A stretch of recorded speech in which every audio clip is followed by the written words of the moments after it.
distinct pleasure of introducing Dr. Armando Medinaceli, who is a Bolivian ethnobiologist who collaborates with indigenous people in Bolivia, Mexico, and Guatemala. He's the education director at NāTIFS, the North American Traditional Indigenous Food Systems Organization, whose mission is to promote indigenous foodways, education, and facilitate indigenous food access. Armando also teaches at the undergraduate and graduate levels in the US and Bolivia. He's here today to deliver a regenerative slam, Reconnecting to Native Foodways. Welcome. Thank you very much. It's a pleasure to be here, and I really appreciate the invitation for this wonderful conversation. And yes, I want to share a little bit of the type of work, the work we're doing at NāTIFS. NāTIFS is a nonprofit organization that we're based here in Minneapolis, Minnesota. Anyway, I hope you can see that. Anyway, so thank you again. And like you said, my name is Armando. I'm from Bolivia. I go by Mandu because it's a little bit easier. And I work at NāTIFS. But anyway, so our work at NāTIFS, like you also mentioned, the mission of our organization is, excuse me, it's to promote indigenous foodways and to facilitate, to promote indigenous foodways education and facilitate indigenous food access. So that's the main goal. So it's, as you can see, it's a really big and really broad goal that we are aiming for. And yeah. So as part of that, a lot of the work we do, it's understanding the whole concept of foodways. And to do that, we use like the most holistic approach to understanding foodways, that we borrow this kind of definition from social science. I say that foodways includes the cultural, social, and economic practices relating to food production and consumption of food. So that's kind of how we see foodways. So it's everything that is related to food in general, and understanding that it's such an important component of who we are. So we try to highlight a lot the cultural side of food. We want to emphasize that culture, food, it's a very important part of culture, almost as important as our language. So that being said, it shows that food is going to help us even identify who we are. You know, it represents who we are, represents our land, and it defines us in different ways as individuals and as groups in general. So within the organization, this is a little bit how we created this diagram to understand a little bit the foundations of an indigenous food system model when we're talking about food systems. So as you can see, I'm not going to read the whole thing, you can just take a look. We are trying to accommodate and incorporate every time we're talking about indigenous foodways or foodways in general, we're trying to understand that there is a very strong relation between the plants, the animals, all the elements, but also all the indigenous knowledge that is related to the environment and to all these things. And when we talk about indigenous knowledge, we're talking like a huge package of things as well that includes indigenous histories, languages, stories, songs, and music and all of that, and also like the spirituality, the traditions, the rituals, the myths that are related to the land, that are related to the different ingredients that are part of our foods and all of that. And all of that related to all the knowledge surrounding about plants and animals. So it's understanding not only what animals we have in our environments, but also like how to use them, how Mother Earth is providing those animals, those plants for us to actually use them in certain ways that are culturally appropriate and at the same time sustainable and beneficial for all of us. You know? So as part of our work, we're trying to create this idea of share this idea of indigenous food systems by the removal of colonized thought in a way. So we are in the running kitchen that we have, for instance, we don't use any colonial ingredients. We're not using any wheat. We don't use any dairy products. We don't use any sugar, and we don't use any chicken, beef, or pork. We have other alternatives that are more local, that are more environmentally sound to this particular area of the world that we use and are extremely beneficial for all of us. And also, as I said, we're trying to reconnect through education, through research and education. We're trying to show people how you can reconnect a little bit with your environment and recreate a little bit this spirituality, this spiritual connection that traditionally we have with our environment and with our foods in general. And so anyway, so it's like a very holistic approach to understanding foodways in general. And now, as one of the biggest project that we have within NāTIFS right now, it's the Indigenous Food Lab, which is a kitchen, a running kitchen that we have, and it's located in the Midtown Global Market here, very close to downtown Minneapolis. And it's a kitchen that it's the whole thing, the whole organization is very new. We are only about 7 to 8 months old, so we are very new in this. The kitchen has been working since August last year with the intention of becoming a culinary training center in which people can come and learn about indigenous foods, learn about indigenous ingredients, how to use them, how to prepare them, but also learning, understanding how to run a kitchen, how to become a chef, how to create an organization and develop your own organization as well. Obviously supporting as much as possible Native American communities and anybody who is interested in this.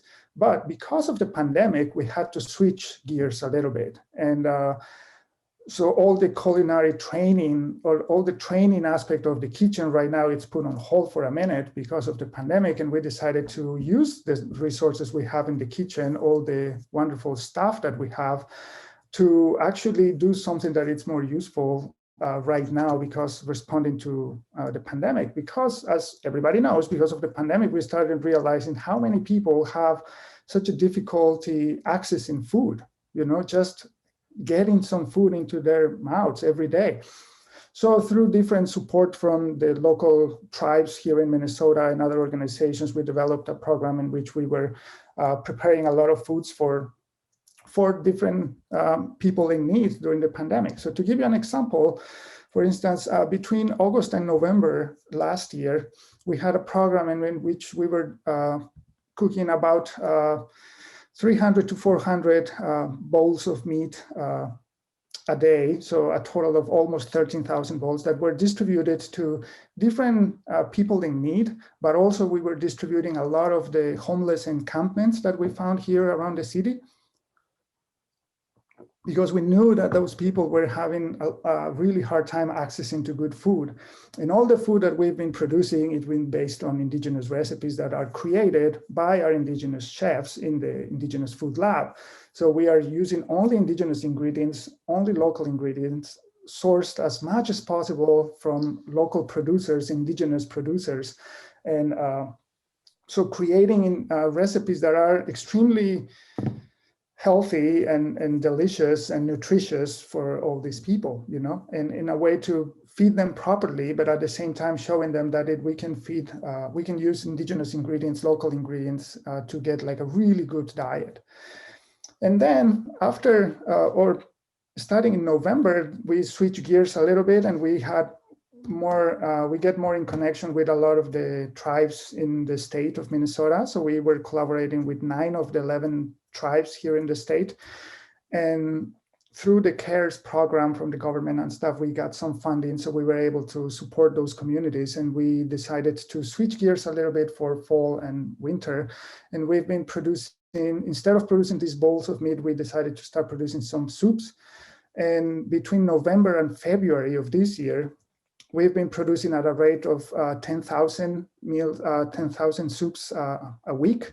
So in total, we produce almost 79,000 soups that were, as I said, distributed to 9 of the 11 Native American tribes here in in Minnesota, sorry. And all of them, again, they are soups. We developed 17 different types of soups based on indigenous ingredients that our chefs in the kitchen were developing and by trying and testing and different things and creating these delicious soups that are extremely delicious, super yummy, but at the same time, very nutritious, very rich, very good. And at the same time, some of them, they have some medicinal properties as well. And so, And more importantly, they also have like a very important cultural component. So a lot of these foods, they are like culturally appropriate for the indigenous tribes that we've been working with. So they felt more comfortable eating these foods and stuff because it's foods that make sense to them. They are ingredients that grow right there where in their land, and they're familiar with it, even though some of them, they're kind of losing some of the connection with all of these ingredients and stuff. But so while we were producing these foods, we decided we started thinking and said, like, we should do a little more than just sending food to people, which is a wonderful thing. But knowing that we're using a lot of indigenous ingredients, we should try to share that knowledge a little bit with people as well. So as part of the education and research department of the organization, we decided to create this one-sheet insert that we included every week, in which we share a little bit of information about the ingredients that we've been using that week, and also like sharing some other information about different topics that are relevant to indigenous foods, indigenous knowledge, and even bigger topics related how talking about indigenous foodways, how talking about indigenous ingredients, it has a very strong relation to topics like they were mentioned before of sustainability and climate change, but also engaging into a bigger conversation such as the ones of food sovereignty and stuff like that. So yeah, we were sharing a little bit. We decided to share a little more information with them. So besides the food, they get also some information firsthand about the things that they're eating. And right now, we are in the process of finishing a recipe booklet in which we're including all these 17 soup recipes that they've been receiving, that these people was receiving between November and February. So we developed that into a little booklet in a simple format. So we're going to share that in the next couple of weeks to all the people who received these soups. So now they also have access to the recipes and they can recreate all the soups. They can actually reproduce them whenever they want. So that's part of what the Indigenous Food Lab has been doing. But again, we also have like this education and research department that we were trying to document and create materials that can be useful, educational for people to understand this whole process, this whole idea of thinking about foodways and how are we approaching it and how important it is. So as part of that, we've been developing a lot of different educational material for all ages. Like this is just two examples of some readers that we created for elementary school kids. One that it's focusing on squashes and the varieties of squashes that we have in the US, and including the indigenous names of the squashes, including like a little history of it and like the cultural aspect of it, how indigenous groups, Native Americans, used to traditionally use it and dry it and prepare it and all of that. And also we have another one on wild rice that it's kind of the same idea, understanding a little bit what wild rice is so important and the cultural importance of wild rice for a lot of tribes here in Minnesota, especially in some parts of Wisconsin and Canada as well. But sharing a lot of that, including some hands-on activities for the kids as well, so they can actually learn how to do certain things with these ingredients as well. So for instance, for the squash, we had these activities for elementary school kids, especially K-2 to second grade. We teach them a little bit how to roast pumpkin seeds, something so simple, you know, but when we go a little bit older, we have different activities that how to make a pumpkin soup using only indigenous ingredients. We have more activities that relate to creating some cedar and conifer teas, for instance, that it's a way to share different types of way of reconnecting with your food as well, you know, trying to, again, motivate people to engage, to really connect with their land, connect with their food, instead of this mere transaction that we have nowadays in the grocery store. So we're trying to encourage people to understand what you have around you, what's in your neighborhood. You can walk around and maybe you'll find some trees that are actually food or that are actually medicinal, and you can use part of that, and you can start understanding your environment in a different way through the lens of foodways.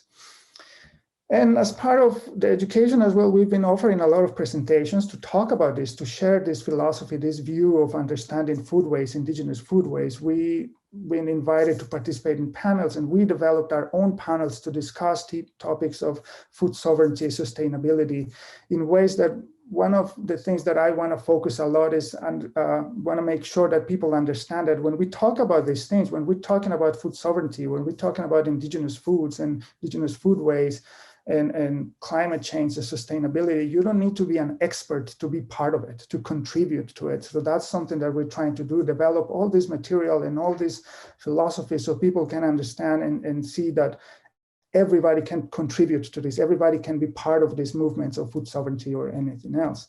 So as part of that, we're also developing workshops that are internal and external. So we've been having already a few workshops that we're we're oriented for our own team, our own staff. So our staff, it's in constant training as well of understanding all this philosophy, all these concepts as well. So they feel more prepared even to talk about their foods when they're preparing them, when they're creating the recipes and all of that. And we've been also giving guest lectures at different universities and other places, and even in other countries, we've been invited for that.